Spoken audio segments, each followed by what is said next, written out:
and welcome back to your favorite podcast in Novi, Now You Novi. It's been a long time, people, and I've got two new guests in the hot seat. Well, not really new. You're I guess those might recognize you from being out and about saving kitties from trees, helping people that have fallen out of bed, all that good stuff, right? Yes, all that and above. Yeah. All that and above. Yeah. Captain Mark Theisen from the Novi Fire Department is with me here, and a lovely young student, Ananya Gupte. Yes. Did I get it right? Oh, yeah. She's an 11th grade student at Novi High School. Mm-hmm. And we are going to talk about, I mean, if I could give the audience any number of opportunities, given a captain of a fire department and an 11th grade student at Novi High School, I don't think they'd get the topic. What do you think? They got a 1 in 1,000 chance. Yeah. I think they'd get close in a few months. Yeah. What are we going to talk about? Bees.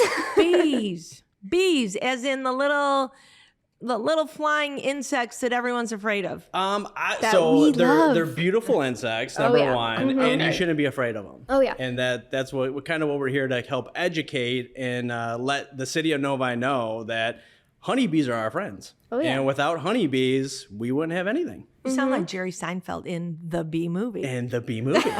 Yes. I interviewed him when Did he you? was in town for that. Really? Yeah. How fun. He came to town and was at Imagine when they premiered it.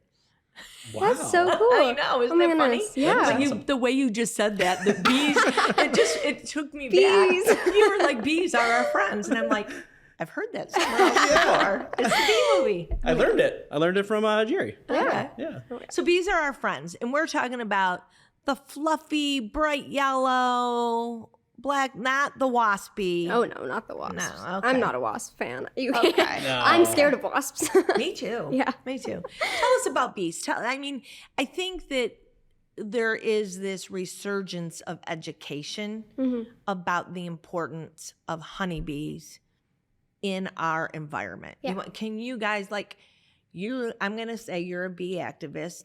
You play with bees. I'm going to say you play with bees all day. You're a beekeeper. Okay. All right. What is the importance and significance of it in Novi's a suburban, you don't think of it as a town where we want to cultivate bees, right? Yeah. Right. I would say that the biggest thing is that 1 out of 3 things that you eat is pollinated by a honeybee. Mm-hmm. So without that, if you think about that, our food supply would be wiped out without honeybees. And that in general, just that in itself, they're amazing little creatures. So are you saying corn? Yeah, corn. Like those type of things? Mm-hmm. Yep. Fruit, corn, Okay. Fruit. everything. Yeah, anything that needs to pollinate, that's what honeybees do. Yeah, even if you think of your backyard raspberries, they can grow without pollination, but when a honeybee or other pollinators pollinate it, your raspberry size is going to double. It's really important to yield of fruit and vegetables. Even just home gardens, honeybees are really important. So this pollination of honeybees, we just let them fly all around and just let them do their thing? Or is there a method to the madness? If you have a garden, you want a beehive in your neighbor, what's the method here? So generally speaking, Michigan has honeybees, right? Okay. They're native to the area, but with what beekeepers do is we help them. So we give them a home. We have to treat them for mites if needed, and we help them, kind of grow. So that in general, just helping them out, they will just get bigger and bigger and bigger and bigger. So one of our hives could have 50 to 60,000 bees in it. Mm-hmm. So if you think about one bee, can pollinate, 100,000, plants in his lifetime. And another thing with the honeybees is they don't live that long. Mm-hmm. They live about 40 days. Really? Yeah. So education on honeybees and, how great they are for our environment. Because most people say, just before you said, I got stung by a bee. I got stung by a bee. Mm-hmm. We need to get rid of that. Right. So you probably got stung by a wasp or a hornet or what have you. honeybees in general don't want to sting you. The only time that they're going to sting you is if you really get in there in that hive and you're messing with their home, just like us. Yeah. Or maybe accidentally step on one or accidentally squish one. Yeah, then they're gonna sting to protect themselves. Yeah. But generally speaking, honeybees are the sweetest ladies around. Yes, absolutely. I see what you did there. They're my A little best play on friends. words. Yes.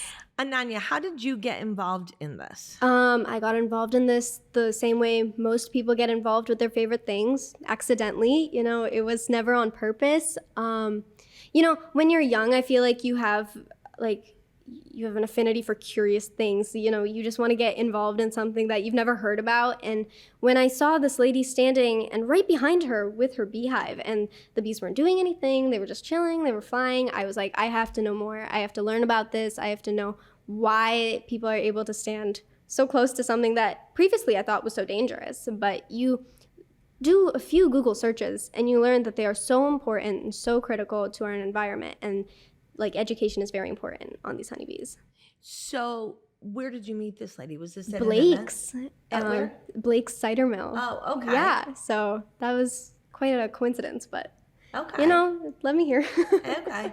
How about you, Captain? How did you get involved? So I just started looking at the aspects of organic farming, and one of the big aspects of that is pollination. You know, the less pesticides, the less insecticides, and how to grow a crop without having to add fertilizer. And, you know, obviously honeybees are the way to go. So I started with a mentor, and I realized this the same way is how sweet they are and how calming it is. So the first time I visited a hive, obviously I was on edge, and my mentor said, take your gloves off, take your suit off. He goes, just be still, be one with the bees, basically. They didn't bother me, nothing. And then I was hooked. Yeah. Really? 10 hives later, and it's the best thing I've ever done. Oh, So you yeah. have 10 hives. 10 hives. You have 3. 3. Yeah. You say suit, take your gloves off. Suit. I like picture full on white hazmat suits. Yes? Yeah. You too? Yeah. I do too, because I do use them. You know, when the bees are feeling happy and I'm feeling happy, then you don't need gloves or you don't need your full suit, because they're in a good mood, you're in a good mood. So that's kind of something that I've gotten good at over the years, is reading the bees, and then you can know how they're feeling and act accordingly. So That's just crazy. Yeah, they have cranky days where they don't want you in their home, and then they have great days where they welcome you in. Yeah. And as a beekeeper, you kind of just got to check them in the morning. yeah, So- gauge them. What does a beekeeper do, and how do you even go about? I guess this is twofold for me. I want to educate people about the importance of them in our community, but the person that's going, this is interesting to me, I'd love to have a beehive in my backyard. Is that allowed even? Yeah, Oh, yeah. absolutely. Yep. Okay. Yeah, It is? I came here a few years ago when I wanted to keep bees in our backyard, and I was like, who do I need to ask? And I went up to someone, I think in the zoning That would be department, right, huh? and she goes, yeah, okay. And I went home and was like, my dad was like, what did she say? And I was like, yeah, okay. So obviously, when you start any type of beehive, or you want to get educated. So it's not something you just kind of jump into. Right. So in the beekeeping world, we always have mentors that we can, I can call her, she can call me and say, hey, this is what's going on in the hive. And to start off, it's expensive. Oh, yeah. We started two beehives here at Bosco Fields, in the back of Bosco Fields, obviously, if you're in an environment, honeybees are the way to go, because it's not too much maintenance to get them going, and then you just periodically check them. And when you get them healthy and you get them happy, you get honey. And if you've ever had local honey, that was going to be my next question. Is okay. So, what does it entail to be a beekeeper? Because bees make honey, right? Someone's got to. How do you collect the honey? What do you? I'm assuming you can't just let the bees run free all the time. There's cleaning, maintenance, something, right? Yeah. Go Okay. ahead. So basically what a beekeeper does is they're managing the bees' home. So when towards this season right now, the bees have started to finish pulling in all the nectar and the pollen. It's fermented properly, so now it's honey. And they've capped it with this amazing wax. So you have to go in there and say, okay, this frame, so the frame is like your one bar, and you say, okay, it's full of honey, I can take this one out. So we take some frames out, and then you go home, and it's covered with this amazing wax that's so good for your health. And you cut it off using a knife. So now all the honey is kind of dripping out. If you've ever seen like those satisfying videos of people cutting wax out. And then you put it in a centrifuge and you spin it really fast. And the honey whips out and it flows down, and then you collect it. And then what's really cool about that method is you can take that wax, obviously the top wax is no longer intact because you've cut it off, but the rest of it still is. So you can give that right back to the bees and they can reuse it. Oh, same process for you? Same process, yeah. And the wax that you do cut off, you can make lip balm, you can make lotions, you can, you know. Okay. I do have a lady that likes them for her skincare. So she always wants it, and you filter it down, and it's fantastic. Oh, yeah. That's just crazy. Yeah. So not only are they good for the environment and our vegetables, our food supply, but they're giving us food through the honey. Yep. And honey is probably one of the best things that you can eat raw, local honey. So allergies, it's antimicrobial, it's antifungal, it's great for your, just health in general. So, and it's actually, it's calming too. You know, if you have local honey, it's calming. Yeah. I mean, there's a reason why people put it in their teas and yeah. So Anytime you have a cough or a cold or digestive problems, you take a couple tablespoons of honey, everything goes away. Yeah. If you were to talk to anybody that wants to, if someone listening is saying, I want to get involved, this sounds intriguing to me. We've had a parks class, did we? Or a library? Did we do something? And are we going to do it again? Yeah, so we have the pollinator exchange, that we do. I've always checked the website too, because I'm going to host a hive tour coming up here. But I would say get involved with a local beekeeper or a bee club. So, the closest one is Ann Arbor Bee Clubs around here. Just the knowledge that you're going to learn just with other beekeepers is kind of where you need to start. Okay. I'd say there's another club at Tollgate Farms, Semba. So if anyone's interested, they can also head there. Do you use them as a resource? Oh, yeah, all the time. Yes, they're like, bee people stick together, so they're all my friends. And, when you need something from them, they're always ready to help. Like, hey, this looks off. Can you look at it? They're like, we're on it. Like, you tell us what you need. I'm assuming they have beehives there too. At Tollgate, they have a whole farm sector area. So that's where we kept our bees the very first year. And it's an amazing learning experience because everyone else's hive is there. So you can say, there's something wrong with my hive, but I don't know what. And someone else will say, do you want to see my hive and see how it compares? And it's just so helpful. How would you know something's wrong? By the color? There's a variety of things that could go wrong. Mites are a thing, so varroa mites can attach onto honeybees. So if there's a large population of mites, your honeybees are going to slow down on honey production, but also they're just overall health goes down. So you can see that and say, hey, I don't know if it's mites. Do you not have mites? I can look at your hive, see what's different, and then I can treat accordingly. So it's just a lot of comparing and contrasting. Do you take the bees to the vet to get treated for mites? So I am the vet. You are the vet? I am the vet. So you just kind of have to keep an eye out for things. So there can be hive moths or, varroa mites or many other things. And you just have to keep an eye out for them and then, act accordingly. When you think of a beehive, you have this picture in your mind, right? Like the comb with the little bee at the hole in it. But I've seen them and they are the trays. So it's not covered, is it? Or is it? They're boxes. Yeah. Oh, so it's a box. basically, yeah. So it looks like a big box, and then you stack the boxes on top of each other. Yeah. Okay. And what about what happens in the winter? So that's really cool, actually. During winter, with their honey supply, they're able to stay in there and stay warm because by buzzing their wings, they're able to raise the temperature inside the hive up to 95 degrees Fahrenheit. And they keep their hives so warm that they're able to survive until next spring where they can go out and forage again.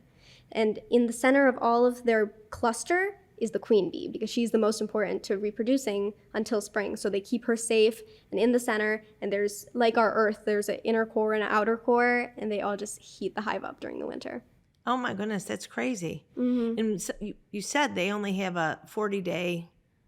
Some may never even come out of that little box. Oh yeah. Yeah, so winter bees will last a little bit longer than 40 okay. days. It's the summer bees, but just in general, that's that's how precious they are. Yeah. They're Wow. really important.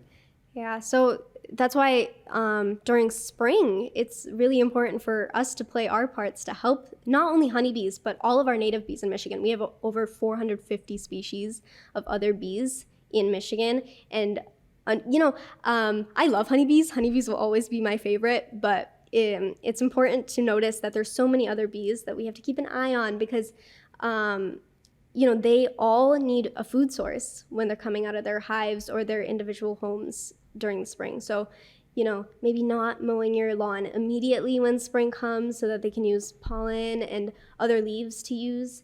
It's just, what's the small things we can do to help them. Very cool. Yeah, no mow May. That's a big thing too. Just to let our pollinators kind of start on their own. Yeah. Okay. As the weather warms in Michigan, that can always be tricky, right? Yeah. Yep. And that's why it's also important to plant native flowers and native plants so that our native bees especially have a food source throughout the year. Honeybees are, so particularly in my case, I keep Italian honeybees. So they're not local to here. So that means they're able to adapt very quickly to all different types of flower species, and they always have a food source, unless there's a dearth and there's low on nectar. But native bees, they require native flowers because they work in tune with them. So when there's a low amount of native flowers, they don't do so well throughout the year. And they're very important to our ecosystem. So it's important that we just try to do a little bit of research and plant some native flowers in our garden and do our part. Captain Theisen, you're obviously a more seasoned individual than Ananya. Is it because of this? Or what is? How do you feel that there's such wise younger generation that are like carrying this on? Like, Yeah. she's very intelligent, knows her stuff. Like, Yeah. but it's got to be a sense of pride. Like you got into this. What? How many? 5, 6, 7 years? Yeah, almost 7 years ago. Yeah, it's actually fantastic. I was doing a bee talk, and her and her father came up, and her knowledge, I was learning from her too. So that's why I said, I go, we got to coordinate. You got to get part of the city of Novi. The hives and all that stuff. And she's been doing talks, and it's been fantastic. Yeah. Oh, that's awesome. Yeah. Thank you so much. I do. I love it. You're a young high school. Yeah. You've got your whole life ahead of you, and that this is a passion, and that you're willing to teach the community about the bees, our environment, etc. It's very, very admirable. Thank you so much. So, yeah. So I think that's very cool. Yeah, absolutely. Very and cool. and after this, we can talk to you to see how many hives you want at the Malloy house. We can do 2 to start, and then we'll just see how it goes. Pick it I up from there. can't see the dear chief like suiting up. The chief would suit up with me. He Yeah, would. we have a bond. Yeah, Okay. we have a bond. Yeah.